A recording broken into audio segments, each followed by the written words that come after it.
남의 눈에 티끌은 보이고 자기 눈에 들보는 안 보인다고 또 하고요.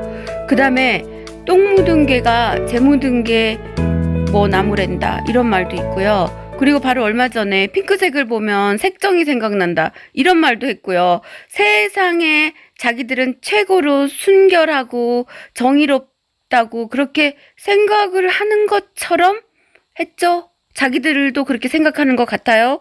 그런데 지금 이거 어떻게 됐어요? 보도방이 뭐예요? 보도방 운영자를 공천했대요. 보도방이 뭡니까 정말. 이거 성적인 거랑 관계가 있는 거 맞죠? 맞죠 여러분? 황교안 미래통합당 대표가 N번방 호기심 뭐 이렇게 말했다고. 아유, 방송에서 계속 뭐 불감증이다, 뭐가 어떻다, 저떻다, 성도덕이, 성인지 감수성이 뭐 어떻다 이렇게 계속 씹어대더니요. 야권에서는요, 정말 어이가 없어서 제가 방송을 안 할 수가 없었어요. 더불어민주당이 성도덕 불감증에 걸려도 단단히 걸렸습니다. 자, 우리가 이제 천천히 풀어보자고요. 황교안 미래통합당 선거대책위원회 부대변인은 이 논평에서요. N번방 사건으로 그 어느 때보다 성범죄에 대한 경각심이 커진 요즘에 민주당의 성도덕 불감증을 규탄하며 문제 후보들에 대한 응분의 조치를 촉구한다고 밝혔어요. 할만하죠. 그는 어떻게 아니까 이게 지금 어떻게 된 거냐면 그전에도 살짝 뉴스에 나오긴 했어요. 홍성국 세종시 갑 후보자. 자, 기억하세요. 홍성국 세종시 갑 후보자. 민주당 인재 영입된 사람이에요. 17호로. 그런데 과거에 사석에서 안 해도 한 명보단 두 명이 낫지. 암만 두 명이 낫대요. 능력자라고 해도 이거는 우리나라에서는 통할 말이 아니거든요. 그리고 또 뭐라 그랬냐면 둔산 화류계 아무것도 없더라 이러면서 자기가 둔산 화류계를 휙 한 바퀴 도는 것처럼 이렇게 했어요. 아무것도 없는 거는 거기를 갔다 오지 않으면 알 수가 없죠.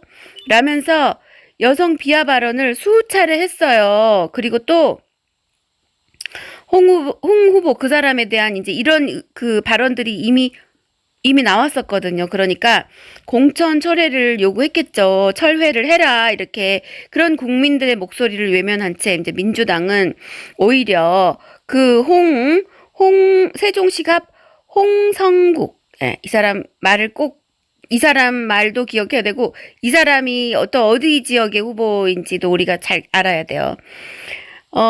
민주당은 어떻게 했냐면 홍 후보의 여성 비하 발언을 폭로한 예비 후보에게 징계를 내렸어요.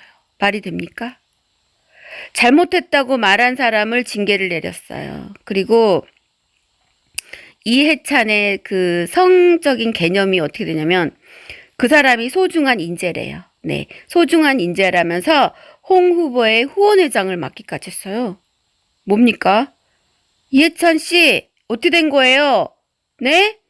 황 대변인은요 또 이어서 뭐라고 그랬냐면 민주당이 아니한 성도덕성은 재보궐선거에서도 마찬가지라고 했어요. 경북의 구미시의회 재보궐선거에 출마한 후보는요. 유흥업소에다가 이제 접대부를 소개해주는 성매매 알선 의혹이 사실로 이제 확인됐어요.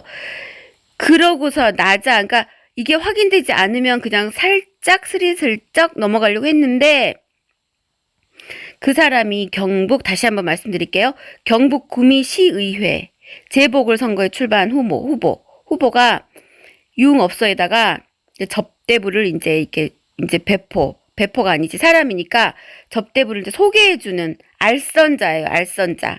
그게 이제 확인이 되니까 확인이 안 됐으면 뭐 상관없는데 인재라고 계속 떠버릴 텐데 그게 확인이 되니까 그때서야 더불어민주당은 선거 등록이 끝난 어제서야 자격을 박탈했어요.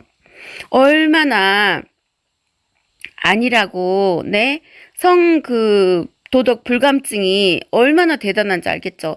이따른 성 관련 막말에다가 아니란 성도덕 불감증에 민주당은 국민 앞에 무릎을 꿇고 석고대죄하고 부적절한 후보에 대해 지금이라도 책임지는 자세를 보여야 되는 게 우리 국민에 대한 최소한의 예의 아닙니까? 왜 이렇게 당당해요? 얘네들은 자기들이 잘못하면 그럴 수도 있고, 뭐 잘 몰랐고, 그건 사과한 걸로 안다. 뭐 사퇴했다. 뭐 제명 처리했습니다. 이러고 끝나요.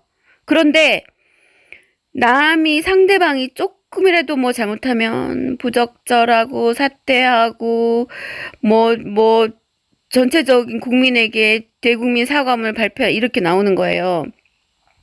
이제 황교안 대표만 이렇게 말한 게 아니고요. 민생당에서도 또 목소리를 냈어요. 김정은 민생당 선거대책위원회 대변인은 같은 날 논평을 냈어요. 그리고 진짜 말하기도 진짜 이거는 진짜 부끄럽네요.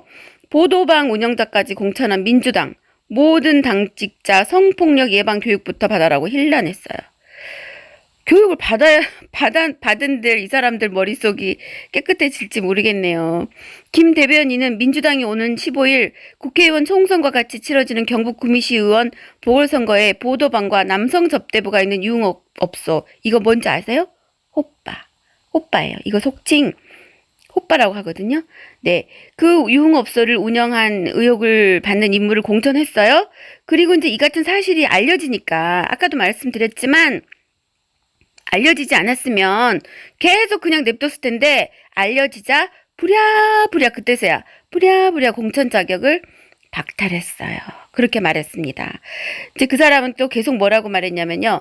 N번방 성착취 사건으로 온 국민이 공분하고 있는 이 시점에 집권 여당이 버젓이 호빠 성매매 알선 의혹이 있는 후보를 공직이에요. 후보로 내세웠다는 것에 정말 경악을 금치 못합니다. 소름 끼쳐요. 더러워요, 정말. 또 민주당이 잇따른 성도덕 불감증은 그간 수없이 반복됐죠? 네, 그래서 어제 오늘 일이 아니에요. 어제 오늘 문제가 아니라고요. 그렇게 강조를 한 뒤에 인재 영입 2호 원정권 또 완전 웃겼잖아요. 깨잖아요. 착한 효자인데다가 눈물에 그 효심 깊은 애가 알고 보면 뒷구녕에서 더러워. 그 사람 원정건하고 홍성국 세종시갑, 네, 와이프가 2명 있으면 더 좋다 그러고, 네, 홍성국 세종시갑 후보들을 이제 거론했어요. 김 대변인은 또 김성주 전주시 병 후보는 공지연 작가가 여 목사 봉침 사건의 핵심 연루자로 지목하고 있어요. 최근에는 민주당 공보실 고위 당직자가 여기자를 성추행한 사실이 밝혀져서 대기발령 상태인 것을 알려졌죠. 근데 언론에서는 왜 이런 얘기 크게 안 떠듭니까? 인제 알았잖아요. 지금 알았어요. 그는 민주당 인사들의 성 관련 사건에 국민들은 이제 진절머리가 납니다. 진절머리가 난다면서 근본적인 대책이 필요하다. 갈아엎어. 민주당 모든 후보와 당직자들은 당장 선거 운동을 중단하고 성폭력 예방 교육부터 받을 것을 권고한다고 강조했습니다. 한 번 강조를 부족하고 1000번 100번 강조하고요. 뒤집어 엎어 너네들 싹 쓰레기통에 담아가지고 분리수거할 거다. 여러분, 네, 4.15 총선 꼭 잘 합시다. 그래야만 우리가 살 수 있어요. 네, 여러분, 오늘 제가 준비한 영상은 여기까지입니다. 감사합니다.